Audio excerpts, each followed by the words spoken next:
Hi, I'm Dr. Sharice Johnson, a licensed clinical mental health therapist, mindfulness practitioner, and author.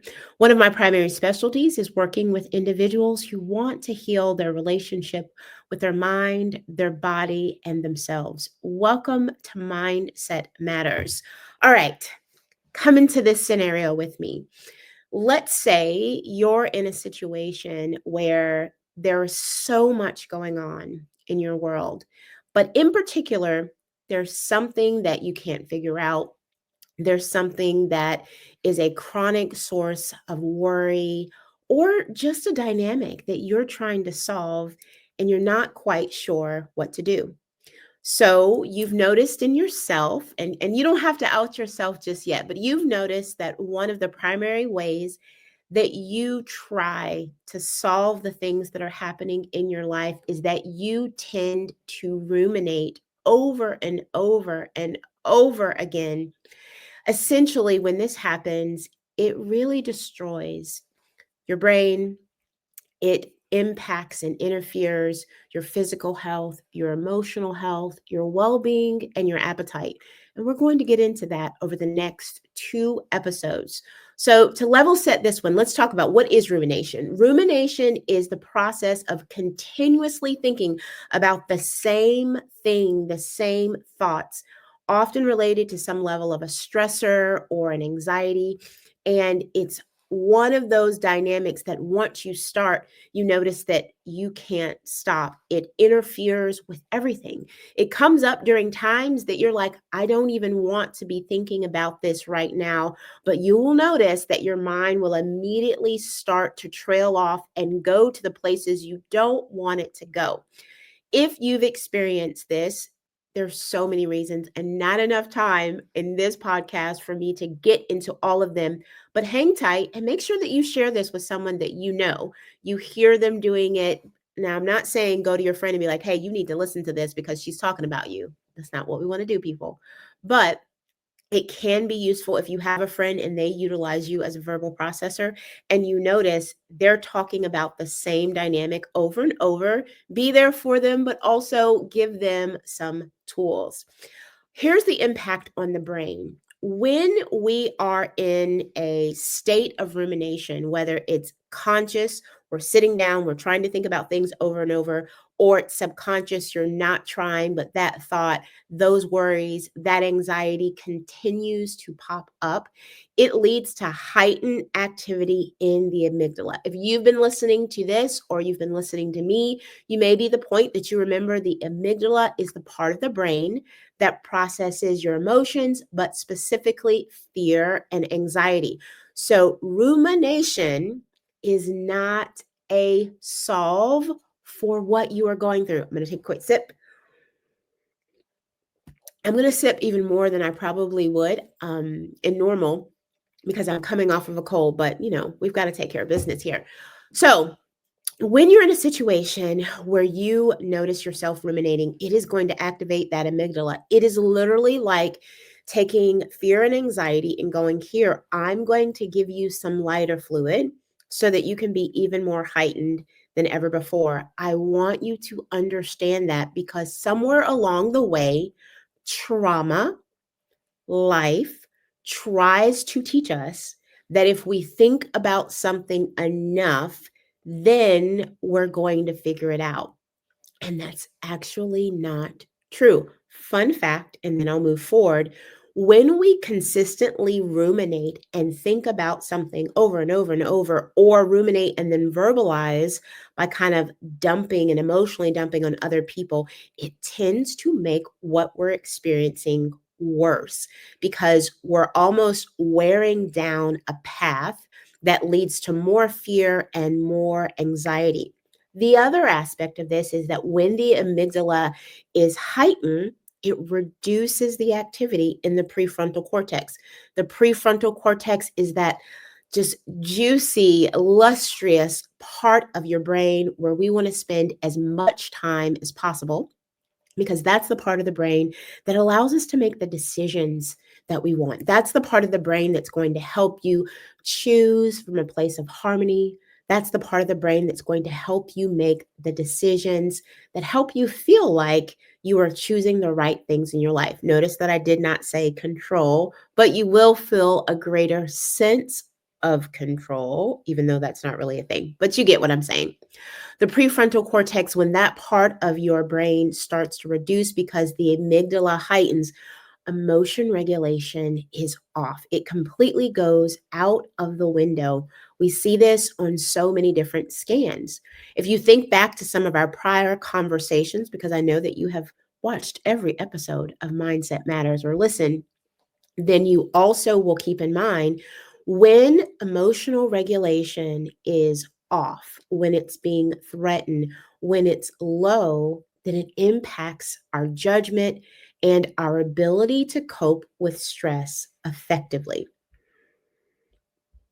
And typically, if we're not coping with stress in effective ways, then we can almost bet beyond a shadow of a doubt that that means that we're going to be turning to some type of behavior that is not ideal. That's when we find ourselves emotional eating, emotional drinking, shopping, numbing, over exercising, overworking, any level of compensatory behaviors, they start to come on the scene. We also know that when we are ruminating, our neurotransmitters become imbalanced. So rumination, prolonged rumination affects the levels of your neurotransmitters like serotonin and dopamine. Serotonin is your mood state. Dopamine is that powerful, happy neurotransmitter that we need to stay in a good mood. So, those are critical for regulating mood and well being. Let me recap that neuroscience for you. Maybe you stop here and then you listen to the rest at another time because I have so much to share. Okay, rumination. You get stuck on a thought or thoughts about a stress, a fear, a worry, an anxiety, a person, a situation, something that you can't solve. You consciously or subconsciously tell yourself, well, if I think about this enough, I will be able to figure it out, even though that doesn't happen most of the time. The amygdala heightens. Fear and anxiety gets lighter fluid from all the rumination. Prefrontal cortex reduces activity. So your judgment and your decisions are not in line with your values and what you say that you want for yourself. They're typically going to be in line with impulse. And as a result of all of those factors, your neurotransmitters are off. Your serotonin may be depleted, which means your mood is going to go down and you're going to feel even more anxious or depressed. Or you might find yourself in a situation where your dopamine is off. So that becomes low. And again, that takes you down the trail of low mood. If I connect us back to some of our prior conversations, when serotonin is low, when dopamine is low, what do we want? We typically want to eat. We typically want food. We typically want some level of impulsive activity. We might want to shop. We might want to stay up later than it's really helpful for us to stay up as a result of trying to balance it out. Now, if you found yourself in this situation, I don't want you to feel horrible. This is always about insight. This is always about you getting knowledge and then applying the tools that you learned here or you're learning in other areas of your life so that you can take yourself out of the cycle of rumination. I almost want to tell you, well, not almost. I'm going to have you say it right now, in this moment. If you don't hear anything that I have to say, I want you to know you can break the cycle of rumination. It does not matter if it's something that you feel like you've done all of your life, it's a learned behavior. And anything that we learn, we can unlearn if we are willing to do the work. So, first, understand the impact that it's having on you so that you can get to the point that you decide, you know what? I want to try something different. I know that rumination is my automatic default, but I want to try something different because this is not helpful. So, we talked a little bit about the neuroscience behind rumination and how it impacts the brain. Now, let's take a moment and talk about how it impacts your physical health. Now, of course, the things that I say are not an all encompassing list of the way that it impacts your physical health, but it's enough that you're going to get the gist of things. And it's something that you want to keep in mind as you are considering the whole dynamic of being healthy and what that means for your life. But first, I'm going to take a sip. When you are in a place of chronic stress, rumination and chronic stress typically go hand in hand. So, rumination then triggers a chronic stress response, and that leads you to increased levels of cortisol. Cortisol, if you remember, is your stress hormone. When your cortisol levels are high, that is linked to so many significant health issues, including weight gain, high blood pressure, and a weakened immune system. Those are the top three. Side fact: 60% of the physical challenges that we experience in our lifetime are preventable. 60%. They are preventable because about 60% of what we experience is attached to not addressing our stress, not appropriately cultivating our health, and not nourishing our bodies through stress. Are you picking up what I'm putting down? We can live better, healthier, and longer when we pay attention to the way our stress is impacting us, and we do something to interrupt the cycle of stress other than turning to food, to alcohol, to substances, to shopping, and behaviors that don't have long term benefits. So, physical health, chronic stress increases the likelihood that you're going to experience body changes, inflammation, high blood pressure, and a weakened immune system, just to name a few. It also impacts your sleep. So, persistent rumination, I know those of you who ruminate are like, oh my goodness, yes, that is me. Let's say this: you're sleeping. Maybe you don't have a problem going to sleep, but then typically between 2:30 and 5 a.m., you wake up and your mind is going a million miles an hour about all of the things that you're ruminating over. So I even love the fact that it not only impacts our sleep. I mean, I'm not saying I love the fact that it impacts your sleep. I'm saying that I love the neuroscience behind the timing, that we know that you haven't entered that deep REM sleep and it's being impacted by your stress and by the quality of your thoughts when you're specifically waking up in between that time frame over and over. So I love that science backs up. You have to do something. We have to understand our bodies are designed to rest. Our bodies need sleep. A few days with inadequate sleep is like the brain being drunk. Now, you might be walking around and telling yourself, oh, I feel great. I'm used to a lack of sleep. You think you're functioning at a high level. You are not. You might be getting away with it now, or you got away with it when you were younger. But let me tell you, as you get older, you will see the impact of not getting adequate sleep. You will not be able to turn the next day around the way you typically would. And when sleep disturbances are present, when we have disrupted sleep patterns, that further exasperates our physical health issues. That's going to increase your cortisol, your stress hormone, even more. When sleep is disturbed, it's also going to increase your ghrelin, which is your appetite hormone. Am I wrong? You have a few nights where you don't sleep well, and then you are constantly in search of more food, more caffeine, or more sugar to take yourself to a place that you could get to in terms of your energy if you were just adequately managing your thought life your physical health, and your emotional health. We also notice, I love this one because I am a somatic nerd, soma meaning body, nervous system. We will continue to get in that more and more. When you are ruminating, it creates somatic system. I cannot talk today. Somatic symptoms.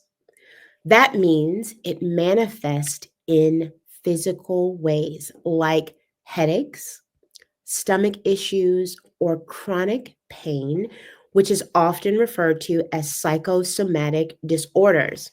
I'm going to take one more sip and then we'll go from there. I see somatic symptoms occur so frequently, more than most people want to acknowledge. Here's something that I want you to consider.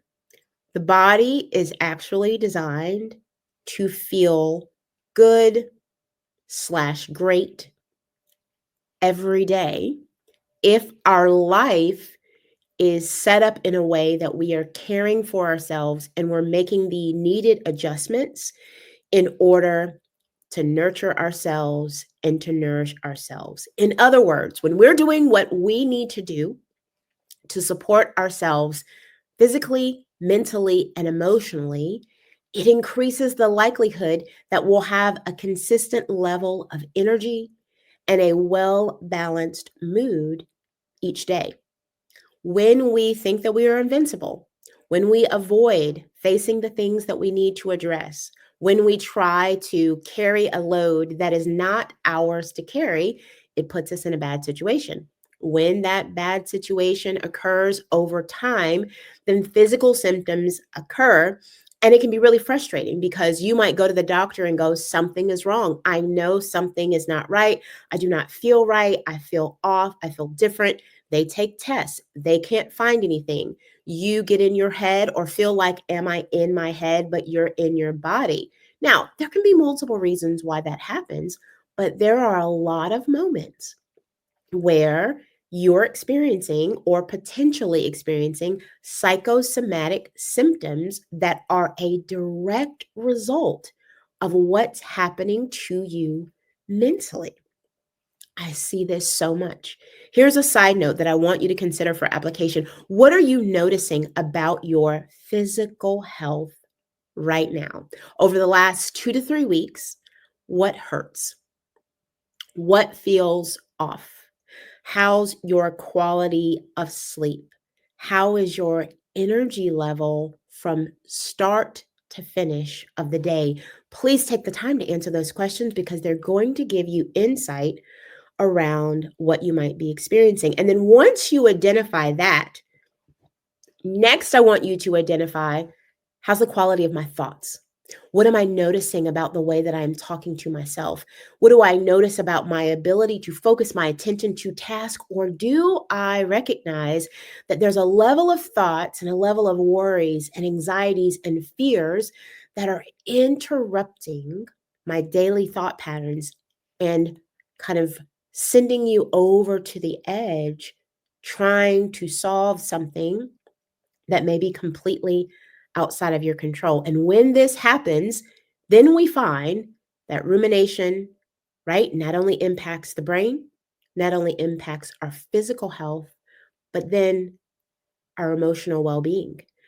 If ruminating is a pattern for you, you are going to find that depression or anxiety may be more prevalent.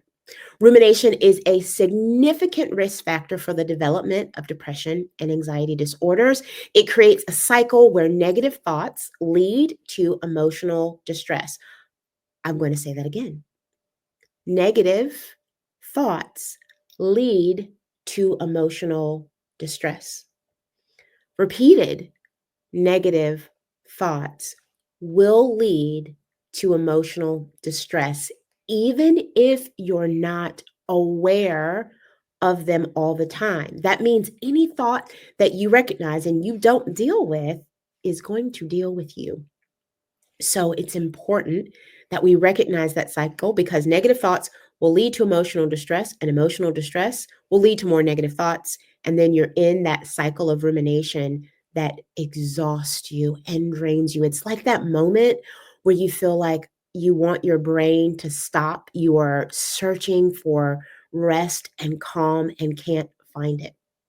And then when we're caught in that cycle of a depressed state or anxious state because our mind is going a million miles an hour, it decreases our capacity, it diminishes our ability to bounce back from stress or bounce back from adversity. So then we're in that state where if someone says something to us, we're fragile or defensive. So recognize that being defensive is also kind of a symptom of feeling fragile. It means that your tolerance level is paper thin. Then we have less personal agency and well being. It means that anything that we need to do feels like a struggle. The last thing that I want to hit for this current podcast is rumination will also impact your relationships. And I want to pause and be very sensitive to this nature because you have lots of different relationships in your life. You have the relationship with yourself. Rumination will impact the way that you view yourself, what you believe is possible about who you are and what you can accomplish.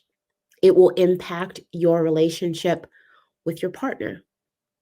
It will impact your relationship with the people in your life that you say that you value, friends, loved ones.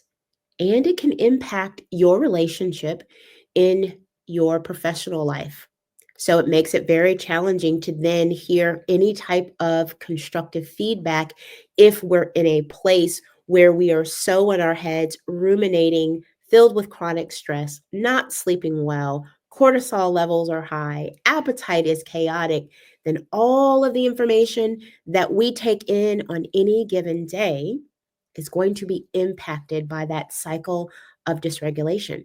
So when we are in a state of rumination, we might want to withdraw from social interactions or struggle to communicate effectively because it feels like things like, oh, it's not worth it. No one ever listens to me. There are misunderstandings because we interpret the way that people are engaging with us, and then that can create conflicts. Let me give you an example. I often find when I'm working with someone and we are working through their level of rumination because they are so in their head about a number of different things, it doesn't always have to be just one thing. It changes how they perceive the exchange between them and other people. They are more sensitive and they overthink and then overread how other people are talking to them. So they could be in a good relationship with someone, there's never been any issue. When they're in that high cycle of rumination, someone doesn't show up the same way that they normally do. And then all of a sudden, they tell themselves things like, oh my goodness, what have I done? Something must be wrong. This is all my fault. They don't like me anymore. So there's this element of projection that happens when we are ruminating and not feeling good about ourselves. We can also become an emotional drain on other people, and we're not as enjoyable to be around in those moments. We don't know how to stay in a conversation that's not about us. Maybe that's been you. Maybe that's been someone that you know that you're like, oh, I love them, but it's hard to talk to them because every time we get into a conversation, it moves back to whatever's on their mind. It's unintentional. Try to give them some grace, but also put up boundaries for yourself. But if that's you, it's also important for you to recognize that and how you're showing up and how you might be wearing other people down. And then we can also have a level of reduced empathy. So when we're ruminating and when we are worried, our focus is so narrow that all we can think about is our own personal distress. So we don't empathize with other people well. We don't engage in the level of support that we would be able to have if we weren't so caught in our heads. Tough question, but I want you to lean into it. Where in your life do you recognize some level of rumination is impacting your relationship with yourself or others? Where is your focus so narrow and so centered on your own personal distress that you are struggling to be there for other people in the way that they deserve, right? Some big questions that I want you to give thought. This is just an opportunity for you to be educated and to understand and to explore, wow, how is this habit, this autonomic habit that you picked up somewhere along the way, impacting and interfering with your quality of life? Because that level of negative feedback loop will affect your mental processes, it will impact your physical health and your interpersonal relationships. So you need some strategies. And don't worry, I'm going to give them to you. Stay tuned.